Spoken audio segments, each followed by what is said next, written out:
৮০টি ভরা ও ৫৮০টি খালি সিলিন্ডারের বোতল অবৈধ কাজে ব্যবহৃত একটি হাওয়া মেশিন এবং বিভিন্ন যন্ত্রপাতি জব্দ।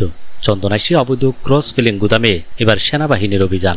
চট্টগ্রামের চন্দনাইশ থেকে বিশেষ প্রতিনিধি নুরুল আলমের প্রতিবেদনে বিস্তারিত। চট্টগ্রামের চন্দনাইশে অবৈধ ঝুঁকিপূর্ণ ক্রস ফিলিং এক সিলিন্ডার থেকে আরেকটাতে গ্যাস ভরা এর গুদামে অভিযান চালিয়েছে বাংলাদেশ সেনাবাহিনীর সদস্যরা।